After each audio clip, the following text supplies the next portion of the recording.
우리 하나님의 말씀 사무엘하 3장 6절에서 11절 말씀입니다. 하나님의 말씀 사무엘하 3장 6절에서 11절. 우리 오래간만에 본문이 좀 기네요. 3장 6절에서 11절 말씀. 6절 제가 먼저 읽겠습니다. 사울의 집과 다윗의 집 사이에 전쟁이 있는 동안에 아브넬이 사울의 집에서 점점 권세를 잡으니라. 사울에게 첩이 있었으니 이름은 리스바요 아야의 딸이더라. 이스보셋이 아브넬에게 이르되 내가 어찌하여 내 아버지의 첩과 통간하였느냐 하니 아브넬이 이스보셋의 말을 매우 분하게 여겨 이르되 내가 유다의 계머리냐. 내가 오늘 당신의 아버지 사울의 집과 그의 형제와 그의 친구에게 은혜를 베풀어 당신을 다윗의 손에 내주지 아니하였거늘 당신이 오늘 이 여인에게 관한 허물을 내게 돌리는도다. 여호와께서 다윗에게 맹세하신 대로 내가 이루게 하지 아니하면 하나님이 아브넬에게 벌 위에 벌을 내리심이 마땅하니라. 그 맹세는 곧 이 나라를 사울의 집에서 다윗에게 옮겨서 그의 왕위를 단에서 브엘세바까지 이스라엘과 유다에 세우리라 하신 것이니라 하매 이스보셋이 아브넬을 두려워하여 감히 한마디도 대답하지 못하니라. 아멘. 2022년 여섯 달도 하나님의 은혜입니다. 은혜로다 주의 은혜 한량없는 주의 은혜 은혜로다 주의 은혜 변함없는 신실하신 주의 은혜. 할렐루야. 잘 오셨습니다. 우리 옆에 분들 앞뒤 분들과 함께 인사 나누시겠습니다. 잘 오셨습니다. 은혜 많이 받으세요. 반갑습니다. 네.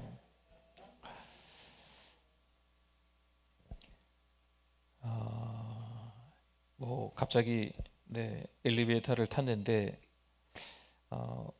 우리 이제 아파트 주민 어떤 어른이 저한테 그러시더라고요. 틀렸어.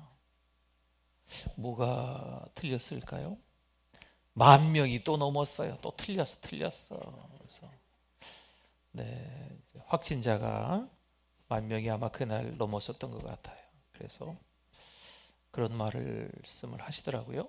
왠지 교회를 다니시는 분이나 안 다니시는 분이나 우리도 모르게 이 비관적으로 얘기하는 습관이 지금 한 해 두 해 이 코로나 이 상황들을 지나가면서 우리 가운데 서서히 그러더니 이제는 너도 나도 할 것 없이 저도 때로는 그런 얘기를 하고 있더라고요. 아이고 코로나 이전으로 교회가 돌아가기 힘들겠어. 저도 모르게 그런 얘기를 제 입으로 하고 있는 저의 부족한 모습을 봤어요. 비관적 전망이라고 하죠. 비관적으로 보는 거야. 앞으로 교회가 더 나아질 것 같나? 힘들 것 같아. 한국 교회가 참 코로나 전으로 돌아가기 어렵겠어. 우리나라가 지금 이 상황 가운데 잘 헤어나올 수 있을까? 러시아와 우크라이나가 전쟁을 하고 이 전쟁통에 계속 물가는 올라가고 더 어려워지겠어. 부익부, 빈익빈 감사를 찾기가 쉽지 않을 것 같아. 이런 이야기를 서슴없이 내뱉는 게 우리의 일상이 되어 버렸습니다. 믿음으로 살아간다는 게 참 만만치 않은 것 같습니다. 우리 작년 이맘때 코로나가 점점 심해지는 것 같아서 교회에서 조그만한 책을 하나 만들었었지요. 하감스라는 책입니다. 하나님께 감사한 일을 쓰기라는 책자를 만들어서 우리 좀 시기적으로 너무 어려웠던 때의 일이었기 때문에 이거를 좀 다 여러분에게 드렸던 적이 있었습니다. 어떤 분에게는 이 책이 부담이 되는 거죠. 괜히 받았어. 네. 쓰기도 힘든데, 또 어떤 분에게는 그래도 하루 이틀 다 꽉 채우지는 못했지만 여러 날을 쓰면서 감사한 시간들을 또 떠올리는 그런 시간이었던 것 같습니다.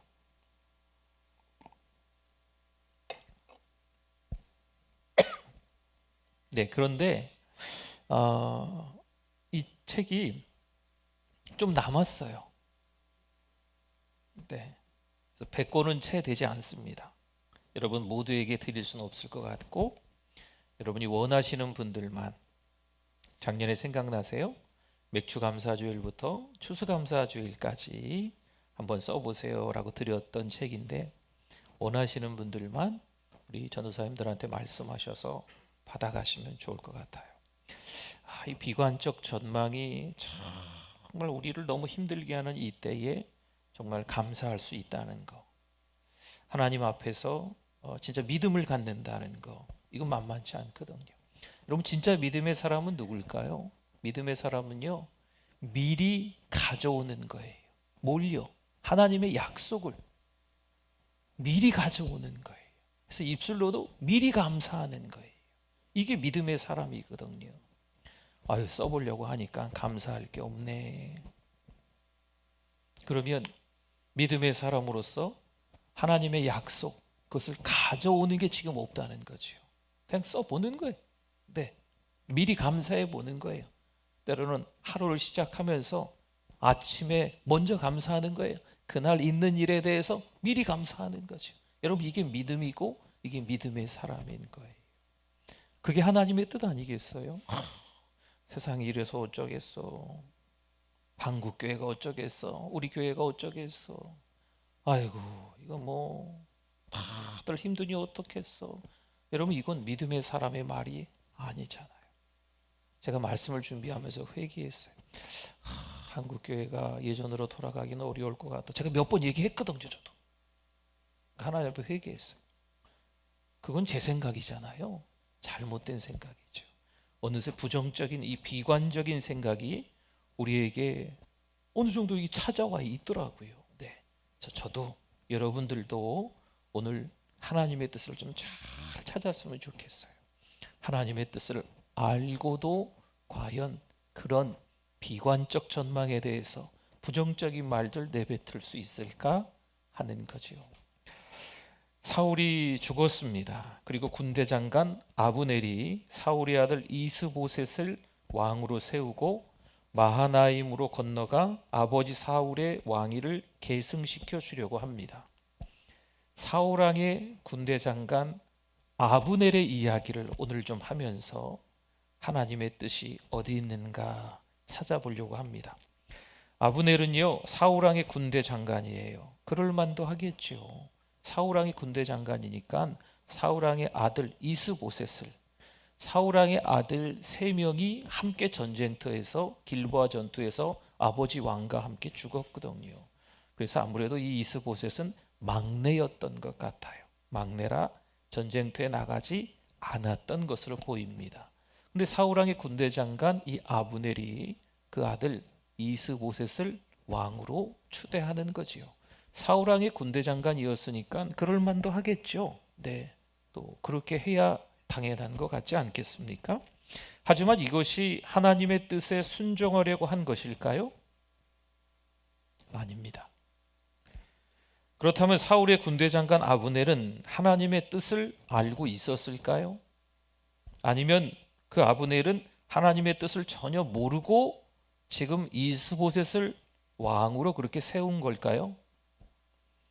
9절과 10절에 한번 보겠습니다. 여호와께서 다윗에게 맹세하신 대로 내가 이루게 하지 아니하면 하나님이 아브넬에게 벌 위에 벌을 내리심이 마땅하니라. 지금 아브넬이 말하는 거예요. 10절, 그 맹세는 곧 이 나라를 사울의 집에서 다윗에게 옮겨서, 지금 누가 얘기하고 있다고요? 아브넬 장군이 얘기하는 거예요. 자기 입으로 이 나라를 사울의 집에서 다윗에게 옮겨서 그의 왕위를 단에서 부엘세바까지 이스라엘과 유다에 세우리라 하신 것이니라 하매 아멘. 아브넬은 이미 하나님의 뜻을 알고 있었습니다. 사울 왕가가 이제 끝나고 다윗이 왕이 될 것을 알고 있었어요. 17절과 18절 말씀에도 마찬가지인데요. 아브넬이 이스라엘 장로들에게 말하여 이르되 너희가 여러 번 다윗을 너희의 임금으로 세우기를 구하였으니 이제 그대로 하라. 다윗을 왕으로 세우는 걸 그대로 해라.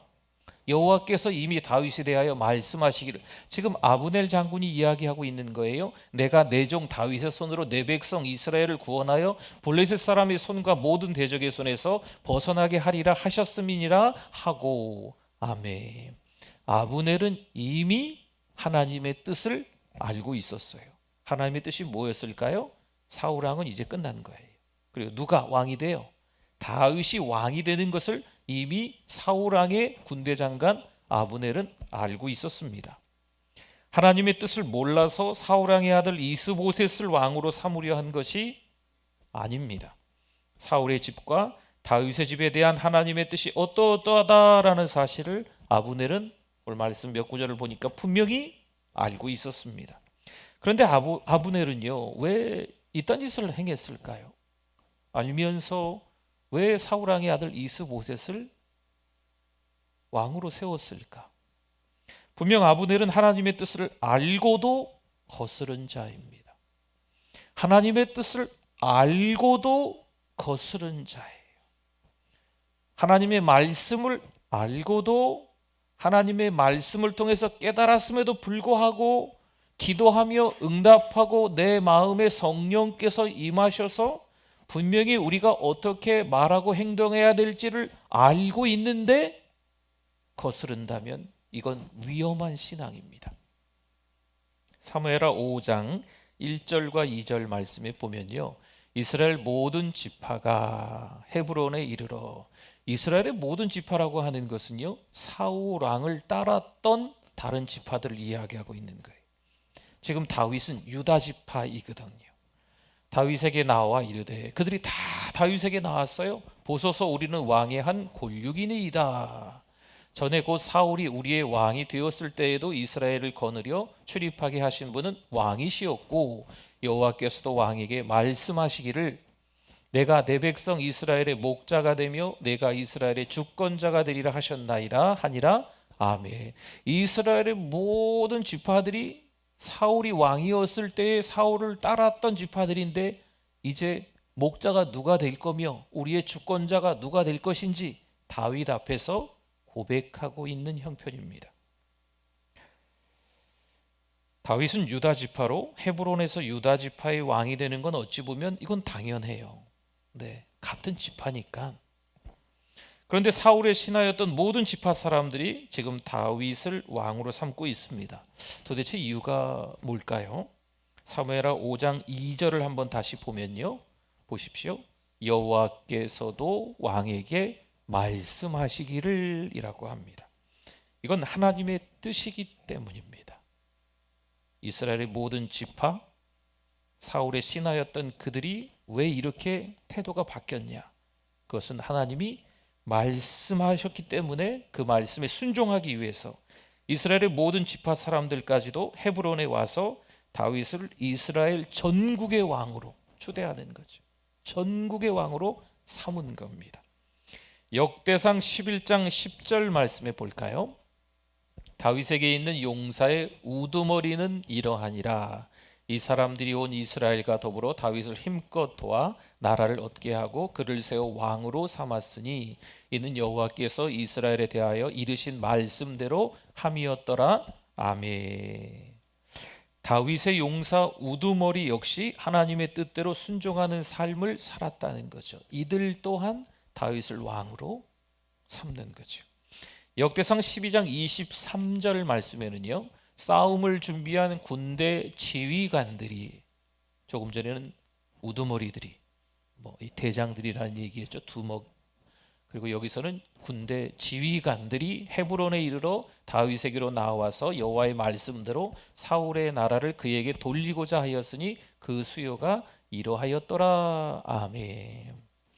싸움을 준비한 군대 지휘관들이 다윗을 왕으로 삼은 까닭은 무엇일까요? 여러분, 전쟁터에서 지휘권을 가지고 있는 사람들이에요. 사울의 신하였어요. 근데 이 사람들이 갑자기 돌연 다윗을 왕으로 삼으려고 하는 까닭은 어디 있을까요? 여호와의 말씀이 그러하였기 때문입니다.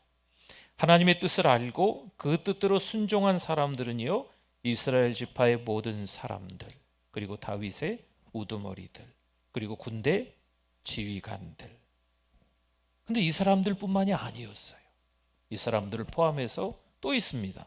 사무엘상 23장 17절 말씀에 보니까 곧 요나단이, 요나단은 누굴까요? 사울왕의 아들입니다. 길보아 전투에서 아버지 사울왕과 함께 죽은 아들이죠. 요나단이 그에게 이르기를 두려워하지 말라. 내 아버지 사울의 손이 내게 미치지 못할 것이요 너는 이스라엘 왕이 되고 나는 내 다음이 될 것을 내 아버지 사울도 안다 하니라. 아멘. 이것은 다른 사람도 아닌 사울왕의 아들 요나단이 이렇게 직접 말하는 내용입니다. 사울왕의 아들 요나단이 왕이 되는 것은요, 어찌 보면 당연하겠죠. 아버지가 왕이니까 그 아들 요나단이 이어서 대를 이어 왕이 되는 건 이건 뭐 당연한 거죠. 가만히 있으면 왕이 되는 거예요. 하지만 요나단은 다윗이 이스라엘의 왕이 되리라라는 것을 하나님의 뜻으로 알고 있었습니다. 왕의 자리까지 양보하면서 하나님의 뜻에 순종하고 있는 장면인 거죠. 역대상 12장 32절 말씀에는요, 이스가엘 자손 중에서 시세를 알고 때를 알고 돌아가는 세상의 어떤 때, 이렇게 이해하시면 될 것 같습니다. 시세를 알고 이스라엘이 마땅히 행할 것을 아는 우두머리가 200명이니 그들은 그 모든 형제를 통솔하는 자이며. 아멘. 하나님의 뜻이 아니더라도 지금 이 시대의 흐름을 알고, 지금 돌아가는 판이 사울이 아니고 지금 다윗인가 보다, 이렇게 알고 지혜롭게 행동한 사람들이 200명이라고 하는 거죠. 이 사람들은 하나님의 뜻을 몰랐습니다. 하나님의 뜻과는 상관이 없었어요. 그냥 돌아가는 세상 이치를 보니까 지금 지혜롭게 우리가 다윗에게 서야 되겠구나라고 했다는 거죠. 전도서 8장 5절과 6절 말씀에 보면요, 명령을 지키는 자는 불행을 알지 못하리라. 지혜자의 마음은 때와 판단을 분별하나니. 무슨 일에든지 때와 판단이 있으므로 사람에게 임하는 화가 심함이니라. 아멘. 그 때가 어느 때인지 모르면 지혜롭지 못하다라는 이야기입니다. 때로는 하나님의 뜻이 무엇인지 모른다 하여도 이 때가 어느 때인지 그 시세를 알고 지혜롭게 다윗 쪽으로 이 200명이 오는 거죠. 그러나 아브넬은 어땠을까요? 시세가 아닌 하나님의 뜻을 분명하게 알았습니다. 돌아가는 세상을 보니까 지금 이렇고 저러네, 이런 게 아니에요. 아브넬은, 여러분, 세상 사람들조차도 아주 똑똑하고 현명하고 지혜로운 사람들이 있어요. 그렇잖아요? 근데 아브넬은요, 지금 그런 게 아니에요. 하나님의 뜻을 정확히 분명히 알고 있는 사람입니다. 17절 한번 볼까요? 17절. 아브넬이 이스라엘 장로들에게 말하여 이르되 너희가 여러 번 다윗을 너희의 임금으로 세우기를 구하였으니. 몇 번 말씀이잖아요. 지금요, 아브넬은요 하나님의 뜻을 알고 있었습니다.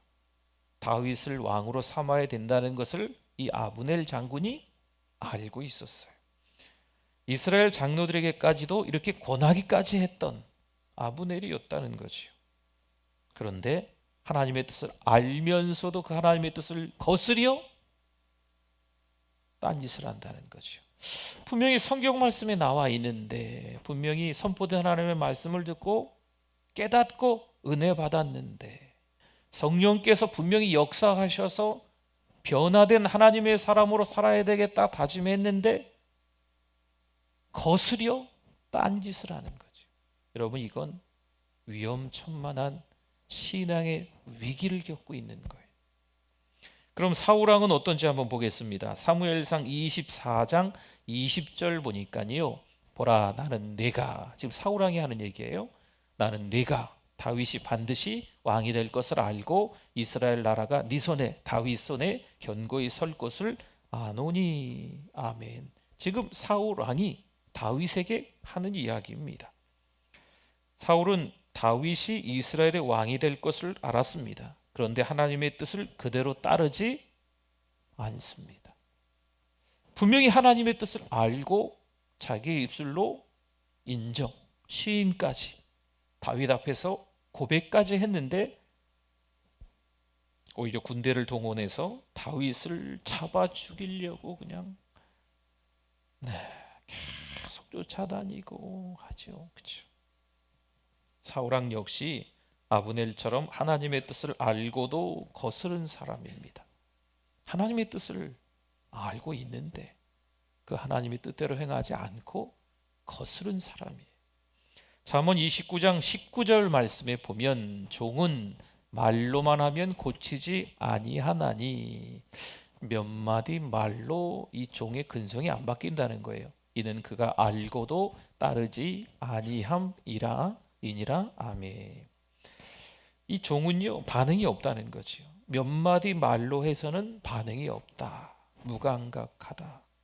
이 근성의 근성, 종, 노의 근성이라고 하죠. 아무래도 사울과 아브넬은요, 이 종의 근성이 있었던 것 같습니다.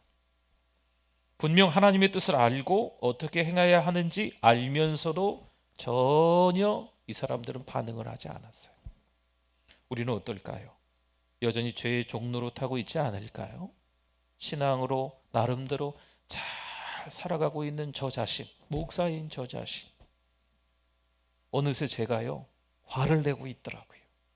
어느새 제가요 죄를 짓고 있더라고요. 어느새 제가 기분 나빠가지고 시식대고 있더라고요.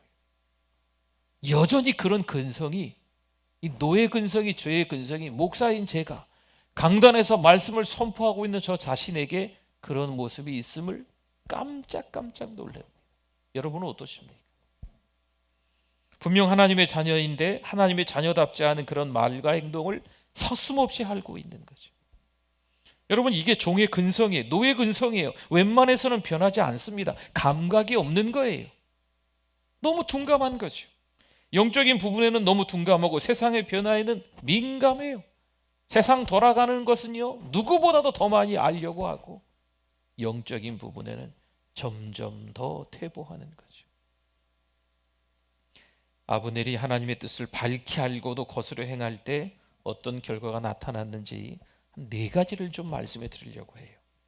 사무엘하 2장 14절에서 16절에 보니까요, 아브넬이 요압에게 이르되 원하건대 청년들에게 일어나서, 이런 괘씸한 청년들에게 일어나서 우리 앞에서 겨루게 하자. 요압이 이르되 일어나게 하자 하매 그들이 일어나 그 수대로 나아가니 베냐민과 사울의 아들 이스보셋의 편에 12명이요 다윗의 신복 중에 12명이라. 각기 상대방의 머리를 잡고 칼로 상대방의 옆구리를 찌르매 일제히 쓰러진지라. 그러므로 그것을 헷갈 핫수림이라 일컬었으니 기브온에 있더라. 아멘. 참 어처구니 없는 꼴이죠. 이 아브넬이요, 하나님의 뜻을 밝히 알고도 거스려 행했기 때문에 첫 번째 어떤 결과가 일어났냐면 젊은 청년 24명이 죽었어요. 말도 안 되는 죽음이죠. 사무엘하 2장 31절 말씀에 보니까 다윗의 신복들이 베냐민과 아브넬에게 속한 자들을 쳐서 360명을 죽였더라. 결과 두 번째는 360명이 죽었습니다. 7절과 8절 볼까요? 7절과 8절. 사울에게 첩이 있었으니 이름은 이스바요 아야의 딸이더라. 이스보셋이 아브넬에게 이르되 내가 어찌하여 내 아버지의 첩과 통간하였느냐 하니 아브넬이 이스보셋의 말을 매우 분하게 여겨 이르되, 지금 아브넬이 사울의 아들 이스보셋을 왕으로 세웠잖아요. 그런데 이 아브넬 장군이 왕의 말을 매우 분하게 여기는 거예요. 그리고 말하는 거지요. 내가 유다의 개머리냐? 내가 오늘 당신의 아버지 사울의 집과 그의 형제와 그의 친구에게 은혜를 베풀어 당신을 다윗의 손에 내주지 아니하였거늘 당신이 오늘 이 여인에게 관한 허물을 내게 돌리는도다. 아멘. 아브넬은 그가 하는 일에 글쎄 일관성이 없다 그럴까요? 지금 이스보셋을 왕으로 삼았으면 이스보셋을 위해서 해야 되는데 지금 이스보셋 왕이 한두 마디 했다고 해서 지금 확 돌아선 거죠. 신실한 성도들은요, 하나님의 뜻을 알 때에 옆에서 누가 뭐라고 해도 어떤 고난과 어려움이 있어도 신앙의 일관성이 있어야 합니다. 여러분 주변에서 이 비관적 전망, 부정적인 어떤 말들, 이런 것들이 이 세상에 완전히 판쳐요. 너무 많은 말들이 교회 안에도 들어와 가지고 뭐 누가 어쨌대 저쨌대 뭐 정죄하고 판단하고 뭐 거짓말하고 뭐 참소하고 뭐 말도 안 되는 것들을 막 이렇게 막 만들어 가지고 오해하게 만들고 이런 일들이 참 많이 일어납니다. 그래도 우리 믿음의 사람들은요, 하나님을 바라보고 믿음의 일관성, 신앙의 일관성이 있어야 될 줄 믿습니다. 서로 사랑해주고 용서해주고 믿어주는 마음들. 아이, 우리 장로님 그럴 분이 아니시오. 우리 목사님 그럴 분 아니시오. 우리 권사님, 우리 집사님, 그 청년, 그 자매, 그 형제 그럴 사람 아니야. 가정과 직장 그리고 교회에서 믿음의 사람으로 같아야 되는 거죠. 교회에서는 믿음의 사람처럼 보이는데 집에 가니까 아닌 거예요. 또 직장 가니까 또 아니죠. 직장의 동료들과 함께 회식 나가면 더 아닌 거예요. 분명히 교회 다닌다고 했던 것 같은데 함께 회식 자리에서 안 믿는 사람보다 더 많이 마셔. 여러분 신앙이 너무 위태한 거예요. 분명히 하나님의 뜻을 알고 있는데 하나님의 마음을 알고 있는데 그 하나님의 뜻을 모르는 사람처럼 거스려 말하고 행동하는 거죠. 여러분 이 신앙이 위태로운 겁니다. 12절 볼까요? 12절 아브넬이 자기를 대신하여 전령들을 다윗에게 보내어 이르되 이 땅이 누구의 것이니까 또 이르되 당신은 나와 더불어 언약을 맺사이다. 내 손이 당신을 도와 온 이스라엘이 당신에게 돌아가게 하리이다 하니 아멘. 보세요. 아브넬이 이스보셋에게 기분 나쁜 말 한마디 들었다고 이제 태도가 바뀝니다. 지금까지 도와오던 이스보셋을 완전히 배반하고 지금 누구한테 붙는 거예요? 다윗에게 붙는 거죠. 다윗을 도우려고 하는 거예요. 말 한마디에 상처받았다고 완전히 등을 보입니다. 꼴불견입니다. 사실 누군가 비관적인 전망을 심어주고 있는 거죠. 여러분 부정적인 사람에게 우리 믿음의 사람들이 넘어가지 않았으면 좋겠어요. 이 세상이 얼마나 치열합니까? 전쟁터와도 같아요.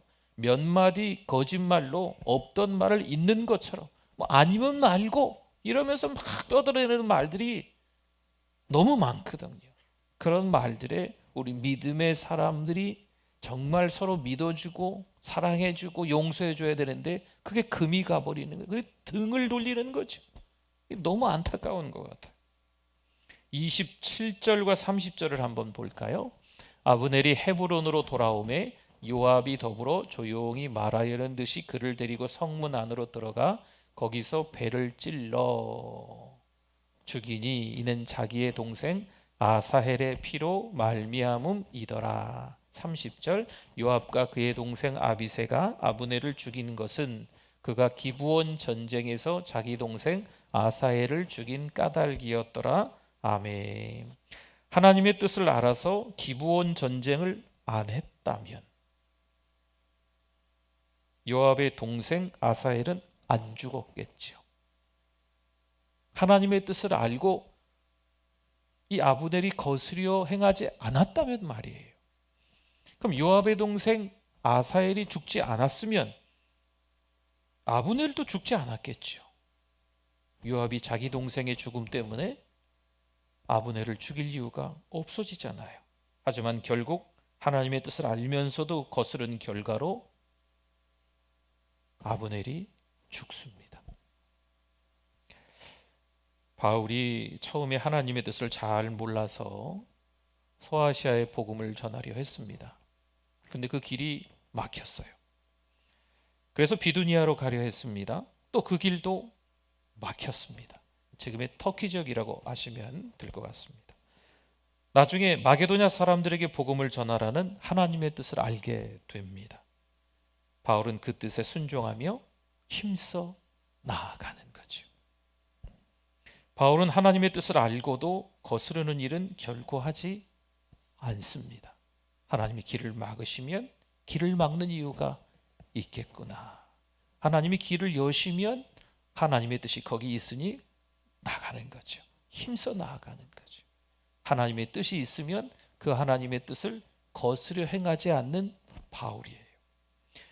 시편 2편의 몇 절을 좀 봤으면 좋겠어요. 시편 2편 1절에서 3절인데요. 한번 보십시오. 어찌하여 이방 나라들이 분노하며 민족들이 헛된 일을 꾸미는가. 세상의 군왕들이 나서며 관원들이 서로 꾀하여 여호와와 그의 기름 부음 받은 자를 대적하며 우리가 그들의 맨 것을 끊고 그의 결박을 벗어버리자 하는도다. 아멘. 지금 이들은 힘을 합쳐서 여호와와 그의 기름 부음 받은 자를 대적하고 있는 겁니다. 이들이 누구예요? 이방 나라들, 민족들, 세상의 군왕들, 관원들이 지금 여호와와 기름 부음 받은 자를 대적하고 있는 거죠.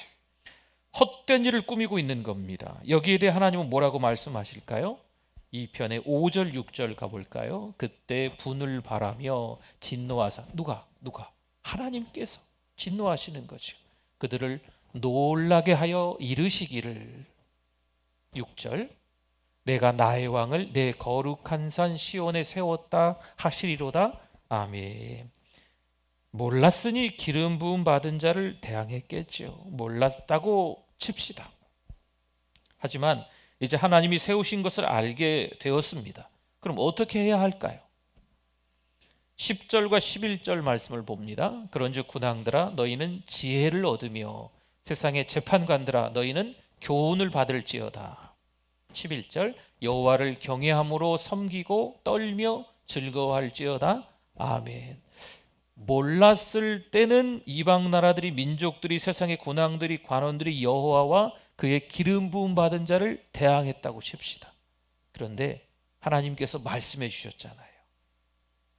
그러면 어떻게 해야 된다는 거예요? 방금 읽었던 말씀처럼요. 하나님의 뜻을 알게 됐으니까 이제는 하나님께서 세우신 것 알게 됐으니까 하나님께서 천하를 통치하신다는 사실을 알게 되었으니까 하나님을 경외하는 삶을 살아라 라는 말씀입니다. 앞으로 어떻게 살아야 하는지 하나님께서 그 뜻을 알려주시는 거죠. 이방 나라들, 민족들, 세상의 군왕들, 관원들에게 하나님이 알려주신 거예요. 몰랐을 때는 몰랐다고 칩시다. 그런데 하나님께서 아주 상세히 자세하게 하나님께서 이 땅을 통치하신다는 사실을 다 알려주시는 거예요. 그런데도 하나님의 뜻을 거스르는 삶을 살 때는 어떻게 될까요? 12절입니다. 12절 한 절만 더 보면 그의 아들들에게 입맞추라. 그렇지 아니하면 진노하심으로 너희가 길에서 망하리니 그의 진노가 급하심이라. 여호와께 피하는 모든 사람은 다 복이 있도다. 아멘. 아브넬이 알면서도 거스르는 삶을 살다가 목숨을 잃게 됐습니다. 하나님께서 군왕들과 관원들에게 알려주시고 깨우쳐 주셨습니다. 오늘을 살아가는 우리에게 때로는 이 성경책이 손에 있지 않았어요. 예전에는 이 어려운 말 다른 언어로 쓰여져 있으니까 우리는 성경을 볼 수가 없었어요. 특별한 사람들 몇 명만 성경을 볼 수 있는 거죠. 그러나 지금은 이 성경이 우리의 손에 다 있습니다. 집에 책이 몇 권씩 있어요. 교회도 놓고 다니시는 성경책도 있으세요. 교회 오면 또 성경책 꽂아 있는 성경책들도 있어요. 하나님의 말씀이 잘 기록이 돼 있어요. 그리고 교회마다 전도사님, 강도사님, 목사님 또 하나님의 말씀을 선포하시는 귀한 주의 종들, 주의 사자들이 있습니다. 그래서 말씀을 잘 쉽게 설명해주고 우리가 깨달을 수 있도록 해준다는 거죠. 그 하나님의 말씀을 잘 듣고 하나님의 뜻을 알고 잘 깨달았음에도 불구하고 우리의 신앙이 위태위태하다면 이건 너무 안타까운 거예요.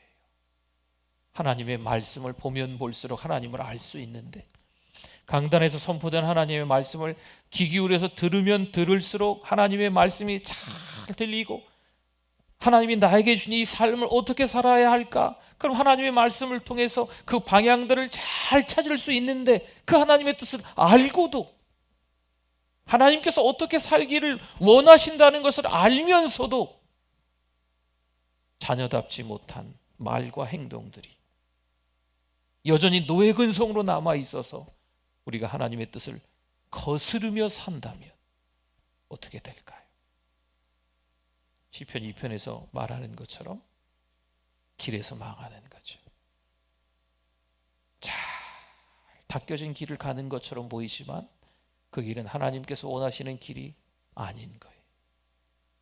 망하는 길인 거죠. 하나님을 바라보고 가는 길이 아니고 세상을 바라보고 가는 길, 영락없는 지옥 행열차를 타고 가는 것과 다를 바가 없다는 거죠. 하나님의 뜻을 알고 있는 우리들입니다.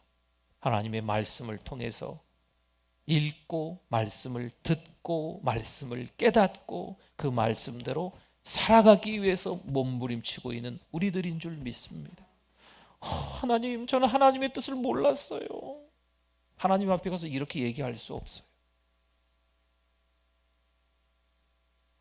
아무리 들어도 하나님의 뜻을 이해할 수 없었어요. 그렇게 할 수 없어요. 요즘 설교자들이요, 하나님의 말씀을 너무 쉽게 잘 설명해 줍니다. 분명히 하나님의 뜻을 우리가 알고 있어요. 하나님이 뭘 기뻐하시는지, 믿음의 사람은 어떻게 살아가야 되는지 우리가 알고 있습니다. 분명히 알고 있어요. 사랑하는 성도 여러분, 하나님 아버지의 마음, 그 뜻을 알아서 믿음으로 살아내실 수 있기를 축원합니다. 우리 찬양할까요? 우리 지난주에도 하나님 아버지의 마음이라는 찬양을 했는데 오늘도 같은 찬양을 좀 하고 기도했으면 좋겠습니다. 아버지, 당신의 마음이 있는 곳에.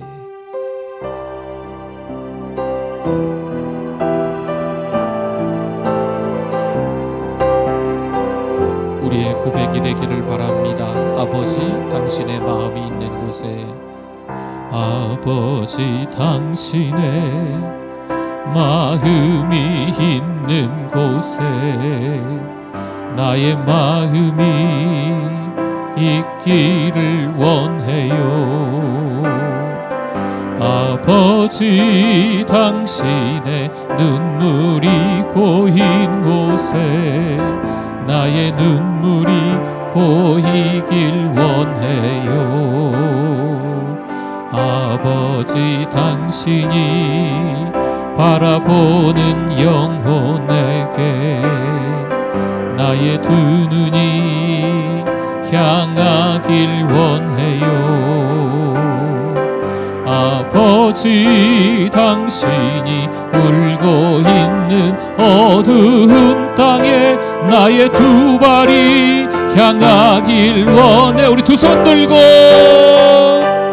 나의 마음이 아버지의 마음 알아.